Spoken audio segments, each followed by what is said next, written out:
അസ്സാം വലൈക്കും dear friends. ഇന്നത്തെ നമ്മുടെ സ്പെഷ്യൽ നിങ്ങൾ ആരും ഇതുവരെയും ട്രൈ ചെയ്ത് നോക്കിയിട്ടില്ലാത്ത ഒരു അടിപൊളി വെറൈറ്റി റെസിപ്പിയാണ്. നമ്മുടെ ഈ വീഡിയോ കണ്ടുകൊണ്ടിരിക്കുന്ന സമയത്ത് നിങ്ങൾക്ക് ഇഷ്ടപ്പെടുകയാണെങ്കിൽ ഒന്ന് ലൈക്ക് ചെയ്തേക്കണേ. അതുപോലെ തന്നെ നമ്മുടെ ഈ ചാനൽ ആദ്യമായിട്ട് കാണുന്നവരും ഇതുവരെയും സബ്സ്ക്രൈബ് ചെയ്യാത്തവരും പ്ലീസ് ഒന്ന് സബ്സ്ക്രൈബ് ചെയ്തേക്കണേ. ഞാനിടുന്ന വീഡിയോസ് ഉടനടി കിട്ടുന്നതിനായി സബ്സ്ക്രൈബ് ബട്ടന്റെ തൊട്ടടുത്ത് കാണുന്ന ബെല്ലൈക്കൺ കൂടി ക്ലിക്ക് ചെയ്തിട്ട് ഓൾ എന്ന ഓപ്ഷൻ എനേബിൾ ചെയ്യാനും മറക്കല്ലേ.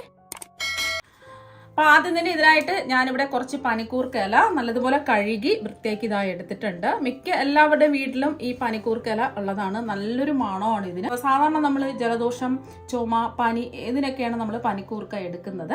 അതുമാത്രമല്ല നമ്മൾ പനിക്കാപ്പിയൊക്കെ തയ്യാറാക്കാൻ വേണ്ടിയിട്ട് പനിക്കൂർക്ക ഇല ചേർത്തിട്ടാണ് നമ്മൾ തയ്യാറാക്കി എടുക്കുന്നത്. അപ്പം മിക്ക എല്ലാവരുടെയും വീട്ടിലും ഉള്ളതാണ് ഈ പനിക്കൂർക്ക ഇല. ഇല്ലാന്നുണ്ടെങ്കിൽ വെച്ച് പിടിപ്പിക്കുക. കുട്ടികൾക്കും മുതിർന്നവർക്കും എല്ലാവർക്കും ഒരുപാട് നല്ല ഒരു ഔഷധ ഗുണമുള്ള ഒരു സസ്യമാണ് ഈ പനിക്കൂർക്ക ഇല എന്ന് പറയുന്നത്. അപ്പോൾ കേടുള്ള ഇല ഒന്നും എടുക്കരുത്. വലിയ ഇലയൊക്കെ ആണെന്നുണ്ടെങ്കിൽ ഒരു 8 എണ്ണം എടുക്കുക. ചെറിയ ഇലയാണെന്നുണ്ടെങ്കിൽ ഇതുപോലത്തെ ഇലയാണെന്നുണ്ടെങ്കിൽ ഒരു 10 എണ്ണം എടുക്കുക. ഇപ്പം ഞാൻ മീഡിയം സൈസിലുള്ള 10 പനിക്കൂർക്ക ഇല നല്ലതുപോലെ കഴുകി വൃത്തിയാക്കി ഇതായി എടുത്തിട്ടുണ്ട്. അപ്പം ഇതിൻ്റെ ഇലയുടെ ഈ അറ്റത്തുള്ള ഈ തണ്ടൊന്ന് മാറ്റാം. എന്നിട്ട് ജസ്റ്റ് ഇതുപോലെ എല്ലാം ഒന്ന് മാറ്റിയെടുക്കുക. അപ്പൊ തണ്ടെല്ലാം നമ്മൾ മാറ്റിയതിനു ശേഷം മിക്സിയുടെ ചെറിയ ജാറിലേക്ക് ഇട്ട് കൊടുക്കാം. മിക്സിയുടെ ചെറിയ ജാറിലേക്ക് ഇതാ ഇട്ട് കൊടുത്തിട്ടുണ്ട്. ഇനി ഇതൊന്ന് ചതച്ചെടുക്കാം. ഒരുപാട് അങ്ങ് അരഞ്ഞു പോവാത്ത രീതിയിൽ ഒന്ന് ക്രഷ് ചെയ്ത് പൾസ് മോഡിലിട്ടിട്ട് ഒന്ന് ക്രഷ് ചെയ്തെടുത്താൽ മതിയാവും. അപ്പോൾ ഒരുപാട് അരഞ്ഞു പോവാത്ത രീതിയിൽ ഒന്ന് പൾസ് മോഡിലിട്ട് ഇതാ ഒന്ന് ജസ്റ്റ് ചതച്ചെടുത്തിട്ടുണ്ട്. ഈ ഒരു രീതിക്ക് വേണം നമുക്ക് റെഡിയാക്കി എടുക്കാൻ. ഒരുപാട് അങ്ങ് പേസ്റ്റ് പരുവത്തിനായി പോവരുത്. ഇതിവിടെ ഇരിക്കട്ടെ. ഇനി അടുത്തതായിട്ട് നമുക്ക് വേണ്ടത് ചെറിയൊരു നാരങ്ങ വലിപ്പത്തിലുള്ള പുളിയാണ്. അപ്പം കുറച്ച് കറുത്തിട്ടുള്ള നല്ല പഴകിയ പുളിയൊക്കെ ആണെന്നുണ്ടെങ്കിൽ കുറച്ചും കൂടെ ടേസ്റ്റ് കൂടുതൽ കിട്ടും. ഇതിപ്പോൾ ഞാൻ പഴകിയ പുളിയല്ല എടുത്തിട്ടുള്ളത്. പുളി നല്ലോണം പെട്ടെന്ന് കുതിർന്ന് കിട്ടാൻ വേണ്ടിയിട്ട് 1 കപ്പ് നല്ല തിളച്ച വെള്ളം ഇതിലേക്ക് ഒഴിച്ചു കൊടുക്കുകയാണ്. ഇനി ഒരു സ്പൂൺ കൊണ്ടോ അല്ലെങ്കിൽ ഫോർക്ക് കൊണ്ടോ ഇതുപോലെ നാക്കി കൊടുക്കുക. ഒരു 10 മിനിറ്റ് കഴിയുമ്പോൾ പുളിയെല്ലാം നല്ലോണം കുതിർന്ന് കിട്ടും. അപ്പോൾ ആ ഒരു സമയം ഈ പുളിവെള്ളം നല്ലോണം കൈവച്ച് ഞെരടിയെടുത്തിട്ട് ഒന്ന് അരിപ്പയിൽ കൂടി അരിച്ചിട്ടെടുക്കുക. പുളിയെല്ലാം ഒന്ന് കുതിർന്ന് റെഡിയായി വരട്ടെ.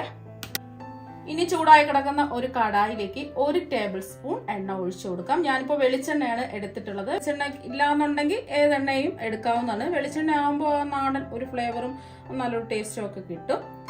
അപ്പം അതിനോടൊപ്പം ഞാൻ ഇതിലേക്ക് 1 ടേബിൾ സ്പൂൺ നെയ്യും കൂടെ ചേർത്ത് കൊടുക്കുന്നുണ്ട്. ചിലർക്ക് ഈ പനിക്കൂർക്കയുടെ ഇല സ്മെല്ലും ടേസ്റ്റും ഒന്നും ഇഷ്ടമുണ്ടാവില്ല.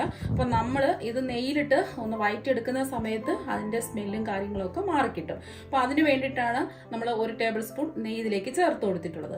അപ്പം നിങ്ങൾക്ക് വേണമെന്നുണ്ടെങ്കിൽ 2 ടേബിൾ സ്പൂൺ നെയ്യ് മാത്രമായിട്ട് ചേർത്ത് കൊടുക്കാം. സ്മെല്ലും ടേസ്റ്റും ഒക്കെ ഇഷ്ടമാണെന്നുണ്ടെങ്കിൽ എണ്ണയിൽ ചെയ്തിട്ട് എടുത്താൽ മതിയാകും. അപ്പോൾ കുട്ടികൾക്കൊക്കെ ആണെന്നുണ്ടെങ്കിൽ നെയ്യിൽ ചെയ്തിട്ട് കൊടുക്കുന്നതായിരിക്കും കുറച്ചും കൂടെ നല്ലത്.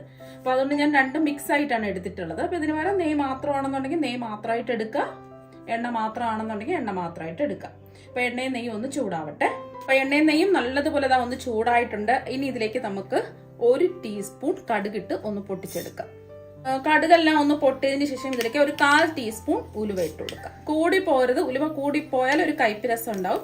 ഒരു 1/4 ടീസ്പൂൺ മാത്രം ചേർത്ത് കൊടുത്താൽ മതി. നല്ല ചൂടായ എണ്ണയും നെയ്യും ആയതുകൊണ്ട് പെട്ടെന്ന് തന്നെ ഒന്ന് മൂത്ത് കിട്ടിയിട്ടുണ്ട്. അപ്പോൾ ഉലുവയുടെ നിറക്കം ഒന്ന് മാറിയതിന് ശേഷം ഇതിലേക്ക് ഒരു 4 വറ്റൽമുളകും കൂടി ഇട്ട് ഒന്നിളക്കി കൊടുക്കാം. മുളകൊക്കെ ഒന്ന് മൂത്ത് വന്നിട്ടുണ്ട്. നമ്മൾ ചൂടായ നെയ്യും എണ്ണ ആയതുകൊണ്ട് പെട്ടെന്ന് തന്നെ മൂത്ത് കിട്ടും. അപ്പം ഇനി ഇതിലേക്ക് കുറച്ച് കറിവേപ്പില ഇടാം. കറിവേപ്പിലയും കൂടി ഇട്ട് കൊടുത്തതിന് ശേഷം നമ്മൾ ഇതിലേക്ക് വെളുത്തുള്ളി അല്ലി ചതച്ചിട്ട് എടുത്തിട്ടുള്ളതാണ്. ഞാനിപ്പോൾ ഒരു 10 വെളുത്തുള്ളിയാണ് ചതച്ചെടുത്തിട്ടുള്ളത്. അത്രയും വലിപ്പമുള്ള വെളുത്തുള്ളി അല്ലികളല്ല. അപ്പം വലിപ്പമുള്ള കുറച്ചും കൂടെ വലിയ വെളുത്തുള്ളി അല്ലികളാണെന്നുണ്ടെങ്കിൽ ഒരു 5 എണ്ണം ഒക്കെ എടുത്താൽ മതിയാകും. തീരെ ചെറിയ വെളുത്തുള്ളി അല്ലികളാണെന്നുണ്ടെങ്കിൽ ഒരു 10 എണ്ണം എടുക്കുക.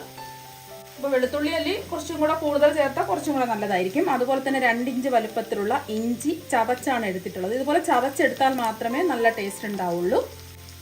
അതുപോലെ തന്നെ ഇതിലേക്ക് ഞാനിവിടെ ഒരു 8 ഉള്ളി, ചെറിയ ഉള്ളിയാണ് ചതച്ചാണ് എടുത്തിട്ടുള്ളത്. ഇടികളിൽ വെച്ച് ചതച്ചിട്ടെടുക്കുകയോ അല്ലെങ്കിൽ മിക്സിയുടെ ചെറിയ ജാറിലിട്ടിട്ട് ചതച്ചെടുക്കുകയോ ചെയ്യാം. അപ്പോൾ ചെറിയ ഉള്ളി കുറച്ചും കൂടെ കൂടുതൽ ചേർത്താലും കുഴപ്പമൊന്നുമില്ല, നല്ലതാണ്. ഇത് ഒരു ഗോൾഡൻ നിറം ആവുന്നത് വരെ ഒന്ന് ഇളക്കി കൊടുക്കാം. നമ്മളിതിലേക്ക് ചേർത്ത് കൊടുത്ത ഇഞ്ചി, വെളുത്തുള്ളി, ഉള്ളിയൊക്കെ ഒരു ഗോൾഡൻ നിറമായിട്ട് വന്നിട്ടുണ്ട്. ഈ ഒരു സമയം പനിക്കൂർക്കയില ചതച്ചത് ഇട്ട് കൊടുക്കാം. നമ്മൾ ചതച്ചെടുക്കുമ്പോൾ ഇത്തിരിയേ കാണുള്ളൂ. കടുക് പൊട്ടിച്ചതിന് ശേഷം വേണമെന്നുണ്ടെങ്കിൽ ഈ പനിക്കൂർക്കയില ഇട്ടിട്ട് ഒന്ന് ഇതുപോലെ വഴറ്റിയെടുക്കാവുന്നതാണ്. ഞാനിപ്പോൾ ഇഞ്ചി, വെളുത്തുള്ളിയും ഉള്ളിയൊക്കെ ഒന്ന് മൂപ്പിച്ചെടുത്തതിന് ശേഷമാണ് ഇതിലേക്ക് ഈ പനിക്കൂർക്കയില ചേർത്ത് കൊടുത്തിട്ടുള്ളത്. അപ്പോൾ നിങ്ങൾക്ക് വേണമെന്നുണ്ടെങ്കിൽ കടുക് പൊട്ടിച്ചതിന് ശേഷം ഇതിലേക്ക് പനിക്കൂർക്കയില ചേർത്ത് ഒന്ന് വഴറ്റിയെടുത്താലും മതി. അപ്പോൾ എങ്ങനെ വേണമെങ്കിലും ചെയ്തിട്ടെടുക്കാം. അപ്പം നമ്മൾ നെയ്യും കൂടെ ഇതിലേക്ക് ചേർത്തതുകൊണ്ട് ഈ സ്മെല്ലൊന്നും ഉണ്ടാവില്ല. 1 മിനിറ്റ് ഒന്ന് ഇളക്കി കൊടുക്കാം. നമ്മളിത് ചതച്ചെടുത്തത് കൊണ്ട് പെട്ടെന്ന് തന്നെ ഇത് വാടി കിട്ടും. ഇപ്പോൾ കണ്ടില്ലേ, നമ്മൾ ഇട്ട് കൊടുത്ത പനിക്കൂർക്കയിലെല്ലാം നല്ലതുപോലെ വാടി വന്നിട്ടുണ്ട്. ഇപ്പോൾ കാണാൻ പോലും ഇല്ല പനിക്കൂർക്ക ഇതിലുണ്ടെന്നുള്ളത്. അപ്പോൾ നല്ലോണം വാടി വന്നിട്ടുണ്ട്. 1 മിനിറ്റൊക്കെ ഇളക്കി കൊടുക്കുമ്പോൾ തന്നെ വാടി വരും. ഇനി ഇതിലേക്ക് നമ്മൾ ചേർത്ത് കൊടുക്കുന്നത് ഒരു മീഡിയം സൈസ് തക്കാളി ചെറുതായിട്ട് കട്ട് ചെയ്തതാണ്. അതും കൂടി ഇട്ടൊന്ന് ഇളക്കി കൊടുത്ത് തക്കാളിയൊക്കെ ഒന്ന് വാടി വരണം. ഒന്നുകിൽ മൂടി വെച്ചിട്ട് വേവിച്ചെടുക്കുക, അല്ലെങ്കിൽ ഇതുപോലെ ഒന്ന് ഇളക്കി കൊടുത്ത് തക്കാളി ഒന്ന് വാട്ടി വേവിച്ചെടുക്കുക. ഇനി തക്കാളി പെട്ടെന്നൊന്ന് വാടി കിട്ടുന്നതിന് വേണ്ടിയിട്ട് മൂടി വെച്ച് ഒന്ന് വേവിച്ചെടുക്കാം. മീഡിയം ഫ്ലെയിം വെച്ച് കൊടുക്കുക. ഇടയ്ക്കൊന്ന് ഇളക്കി കൊടുക്കുക. പെട്ടെന്ന് തന്നെ ഈ തക്കാളി ഒന്ന് വെന്ത് കിട്ടും. തക്കാളി മൂടി വെച്ച് വേവിക്കാൻ തുടങ്ങിയിട്ട് 2 മിനിറ്റായി. അപ്പോൾ ഇടയ്ക്കൊന്ന് ഇളക്കി കൊടുത്തിട്ടുണ്ടായിരുന്നു. തക്കാളിയെല്ലാം നല്ല സോഫ്റ്റ് ആയിട്ട് ഇത് വെന്ത് കിട്ടിയിട്ടുണ്ട്. ഫ്ലെയിം ഒന്ന് കുറച്ച് വെച്ച് കൊടുക്കുക. അതിന് നമ്മളിതിലേക്ക് 2 പച്ചമുളക് ഒന്ന് ചതച്ചെടുത്തിട്ടുള്ളതാണ് ചേർത്ത് കൊടുക്കുന്നത്. അപ്പോൾ ഇത് അധികം എരിവില്ലാത്ത മുളകാണ്. അപ്പോൾ എരിവുള്ള പച്ചമുളകാണെന്നുണ്ടെങ്കിൽ 1 ഒക്കെ എടുത്താൽ മതിയാകും. പച്ചമുളക് വേണ്ടാന്നുണ്ടെങ്കിൽ പച്ചമുളക് ഒഴിവാക്കാം. നമ്മളിതിൽ കുരുമുളക് പൊടിയും മുളക് പൊടിയൊക്കെ ചേർത്ത് കൊടുക്കുന്നുണ്ട്. അപ്പോൾ അത് നോക്കിയിട്ട് എരിവിനനുസരിച്ച് മുളകൊക്കെ ചേർത്ത് കൊടുക്കാം. ഒന്ന് ഇളക്കി കൊടുത്തതിന് ശേഷം 1 ടേബിൾ സ്പൂൺ മല്ലിപ്പൊടിയും 1 ടീസ്പൂൺ മുളക് പൊടി ഇട്ട് കൊടുക്കാം. 1 ടീസ്പൂൺ മുളക് പൊടി എന്ന് പറയുമ്പോൾ ഇത് കാശ്മീരി മുളക് പൊടിയാണ് എടുത്തിട്ടുള്ളത്. സാധാരണ എരിവുള്ള മുളക് പൊടിയാണെന്നുണ്ടെങ്കിൽ ഒരു 1/2 ടീസ്പൂണൊക്കെ എടുത്താൽ മതിയാകും. നമ്മളിതിൽ കുരുമുളക് പൊടിയൊക്കെ ചേർത്ത് കൊടുക്കുന്നുണ്ട്. അപ്പോൾ അവരവരുടെ എത്രയാണോ എരിവ് വേണ്ടത് അതിനനുസരിച്ച് മുളക് പൊടിയൊക്കെ ചേർത്ത് കൊടുക്കാം. ഇനി ഒരു 1/4 ടീസ്പൂൺ മഞ്ഞൾപ്പൊടിയും കൂടി ചേർത്ത് കൊടുക്കാം. എന്നിട്ട് ഒന്ന് ഇളക്കി കൊടുക്കാം. ഇനി ഒരു കാര്യം കൂടി ഇതിൽ ചേർക്കാനുണ്ട്. ഇനി ഇതിലേക്ക് നമ്മൾ ചേർത്ത് കൊടുക്കുന്നത് 2 ടീസ്പൂൺ കുരുമുളക്, മുഴുവൻ കുരുമുളക് എടുത്തതിന് ശേഷം ഒന്ന് ചതച്ചെടുത്തിട്ടുള്ളതാണ്. ചെറുതായിട്ട് ഒന്ന് ക്രഷ് ചെയ്ത് വേണം എടുക്കാനായിട്ട്. ഒരുപാട് പൊടിഞ്ഞു പോവരുത്. കുരുമുളക് പൊടിയായിട്ട് എടുക്കരുത്. ഇതുപോലെ ചതച്ചിട്ട് വേണം എടുക്കാൻ വേണ്ടിയിട്ട്. ഇടുകലിൽ വെച്ച് ചതച്ചെടുക്കുകയോ അല്ലെങ്കിൽ മിക്സിയിൽ ചെറിയ ജാറിലിട്ടിട്ട് ഒന്ന് ക്രഷ് ചെയ്തെടുക്കുകയോ ചെയ്യാം. ഒന്ന് ഇളക്കി കൊടുക്കാം. മുഴുവൻ കുരുമുളക് ഇല്ലാന്നുണ്ടെങ്കിൽ കുരുമുളക് പൊടി ചേർത്ത് കൊടുത്താലും മതി. അവരവരുടെ എരിവിനനുസരിച്ച് ചേർത്ത് കൊടുത്താൽ മതി. പൊടിയുടെ പച്ചമുളകൊക്കെ ഒന്ന് മാറിയതിന് ശേഷം പെട്ടെന്ന് തന്നെ മാറിക്കിട്ടും. ഒരു 10 സെക്കൻഡൊക്കെ ഒന്ന് ഇളക്കി കൊടുത്തിട്ടുണ്ട്. ഇനി ഇതിലേക്ക് ഒരു 1/4 ടീസ്പൂൺ കായപ്പൊടി ചേർത്ത് കൊടുക്കുക. കായപ്പൊടി കൂടി പോകരുത്, എന്നാൽ പിന്നെ ഒരു കയ്പ്പ് രസം ഉണ്ടാവും. ഒരു 1/4 ടീസ്പൂൺ കായപ്പൊടിയും കൂടി ചേർത്ത് കൊടുത്ത് ഒന്ന് ഇളക്കി കൊടുക്കുക. ഇനി നമുക്ക് ഇതിലേക്ക് പുളിവെള്ളം ഒഴിച്ചു കൊടുക്കാം. അപ്പോൾ പുളിയൊക്കെ ഒന്ന് കുതിർന്നതിന് ശേഷം ഒന്ന് കൈകൊണ്ട് ഞെരടി ഒന്ന് അരിച്ചെടുത്തിട്ടുള്ളതാണ്. നല്ല കുറുകിയ പുളിവെള്ളം എന്താ കിട്ടിയിട്ടുണ്ട്. ഇനി ഇതിലേക്ക് ആവശ്യത്തിനുള്ള വെള്ളം ഒഴിച്ചു കൊടുക്കാം. സാധാരണ പച്ചവെള്ളം തന്നെയാണ് ഒഴിക്കുന്നത്. ഞാനിപ്പോൾ 3 കപ്പ് വെള്ളമാണ് ഒഴിച്ചു കൊടുത്തിട്ടുള്ളത്. 1 കപ്പ് പുളിവെള്ളവും 3 കപ്പ് സാധാരണ പച്ചവെള്ളമാണ് ഒഴിച്ചു കൊടുത്തിട്ടുള്ളത്. ഇനി ഒന്ന് ഇളക്കി കൊടുക്കാം. ഇതിൽ നമ്മൾ ഒരു കാര്യം ചേർത്തിട്ടില്ല, ഉപ്പ്. നല്ലതുപോലെ ഒന്ന് തിളയ്ക്കണം. ഇനി ആവശ്യത്തിനുള്ള ഉപ്പ് ചേർത്ത് കൊടുക്കാം. ഞാനിപ്പോൾ ഇതിലേക്ക് 2 ടീസ്പൂൺ ഉപ്പാണ് ചേർത്ത് കൊടുത്തിട്ടുള്ളത്. ഉപ്പൊക്കെ അവരവരുടെ ഇഷ്ടത്തിനനുസരിച്ച് കൂട്ടുകയും കുറയ്ക്കുകയൊക്കെ ചെയ്യാം. നമ്മളെടുക്കുന്ന പുളിക്ക് അനുസരിച്ച് ഉപ്പിന്റെ അളവ് കൂടിയും കുറഞ്ഞും ഒക്കെ ഇരിക്കും. അപ്പോൾ ആദ്യം കുറച്ച് ഉപ്പ് ചേർത്ത് കൊടുത്ത് നോക്കിയിട്ട് വേണമെന്നുണ്ടെങ്കിൽ കുറച്ചും കൂടെ ഉപ്പ് ചേർത്ത് കൊടുത്താൽ മതിയാവും. ഇനി നമ്മളിതിൽ ഒരു കാര്യം ചേർക്കുന്നുണ്ട്. അത് യാതൊരു നിർബന്ധവും ഇല്ല. 1 ടീസ്പൂൺ ശർക്കര പൊടിച്ചതാണ്. ഇതും കൂടെ ചേർത്ത് കൊടുക്കുമ്പോൾ ഒരു പ്രത്യേക ടേസ്റ്റ് ആയിരിക്കും. അപ്പോൾ കുഞ്ഞുങ്ങൾക്കൊക്കെ എന്തായാലും ഇഷ്ടാവും. ഇത് അധികം എരിവില്ല. ഇപ്പം ചെറിയൊരു പുളിപ്പും ചെറിയ ഒരു എരിവും മാത്രമേ ഉള്ളൂ. അപ്പോൾ നല്ല ടേസ്റ്റാണ് ചോറിൻ്റെ കൂടെ കഴിക്കാനായിട്ട്.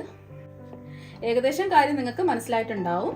അപ്പോൾ നമ്മൾ പനിക്കൂർക്ക വെച്ചിട്ടുള്ള രസമാണ് തയ്യാറാക്കിക്കൊണ്ടിരിക്കുന്നത്. നല്ല ടേസ്റ്റാണ്, ആരോഗ്യത്തിന് നല്ലതാണ്. ഇപ്പോൾ മഴയുള്ള സമയമാണ്. പനിക്കൂർക്ക ഇല വെച്ചിട്ട് നിങ്ങൾ ഇതുപോലെ വെറൈറ്റി ആയിട്ടൊക്കെ തയ്യാറാക്കി കുട്ടികൾക്കൊക്കെ കൊടുക്കുക. പനിക്കൂർക്കൊക്കെ കുട്ടികൾക്ക് ദിവസവും കൊടുക്കുന്നത് നല്ലതാണ്. അപ്പോൾ പനിയൊക്കെ ഉണ്ടെന്നുണ്ടെങ്കിൽ മാറി കിട്ടുകയും ചെയ്യും. അപ്പോൾ ഒന്ന് നല്ലതുപോലെ ഒന്ന് തിളച്ച് വരട്ടെ.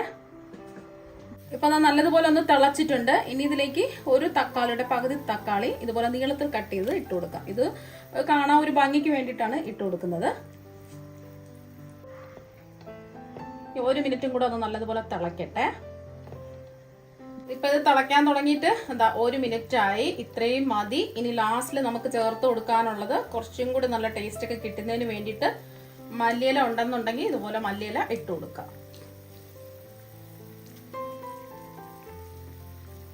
ഒന്ന് ഇളക്കി കൊടുത്തതിന് ശേഷം ഉപ്പൊക്കെ ചെക്ക് ചെയ്ത് നോക്കുക കറക്റ്റ് ആയിട്ട് ഉണ്ടോ എന്ന്. ഉപ്പില്ല എന്നുണ്ടെങ്കിൽ ഉപ്പ് ചേർത്ത് കൊടുക്കുക. ഇപ്പൊ ഞാൻ ചേർത്ത് കൊടുത്തിട്ടുള്ളത് കറക്റ്റ് ഉപ്പാണ്. അപ്പൊ ഇനി നമുക്ക് ഫ്ലെയിം ഓഫ് ആക്കാം. ഇപ്പൊ വളരെ പെട്ടെന്ന് റെഡിയാക്കി എടുക്കാൻ പറ്റുന്ന പനിക്കൂർക്ക വെച്ചിട്ടുള്ള രസം ഇതാ ഇവിടെ റെഡി ആയിട്ടുണ്ട്. അടിപൊളി ടേസ്റ്റാണ്. ആ പനിക്കൂർക്കയുടെ സ്മെല്ലോ കാര്യങ്ങളോ ഒന്നും തന്നെ ഇല്ല. അപ്പൊ നമ്മുടെ ഹെൽത്തിന് ഒരുപാട് നല്ലതാണ് പനിക്കൂർക്ക കഴിക്കുന്നത്. അപ്പൊ ഇത് പുട്ടിന്റെ കൂടെയൊക്കെ കഴിക്കാൻ നല്ല ബെസ്റ്റാണ്. പുട്ടിന്റെ കൂടെ ഈ രസം ഒഴിച്ചിട്ട് കഴിക്കുന്നത് നല്ല അടിപൊളി ടേസ്റ്റാണ്. അത് മാത്രമല്ല ചോറിന്റെ കൂടെ കഴിക്കാം, വെറുതെ കഴിക്കാനും നല്ല ടേസ്റ്റാണ്. ഇതുപോലെ ചെയ്ത് കൊടുക്കുകയാണെന്നുണ്ടെങ്കിൽ കുട്ടികൾക്കെല്ലാം ഒരുപാട് ഇഷ്ടമാകും. അപ്പൊ നിങ്ങൾ എല്ലാവരും ഇതുപോലെ പനിക്കൂർക്ക വെച്ചിട്ടുള്ള രസം ഒരു പ്രാവശ്യം ഒന്ന് ട്രൈ ചെയ്ത് നോക്കുക. തീർച്ചയായും നിങ്ങൾക്ക് എല്ലാവർക്കും ഒരുപാട് ഇഷ്ടമാകും. അപ്പൊ നമുക്ക് മറ്റൊരു വെറൈറ്റി വീഡിയോ ആയിട്ട് വീണ്ടും കാണാം. Thank you.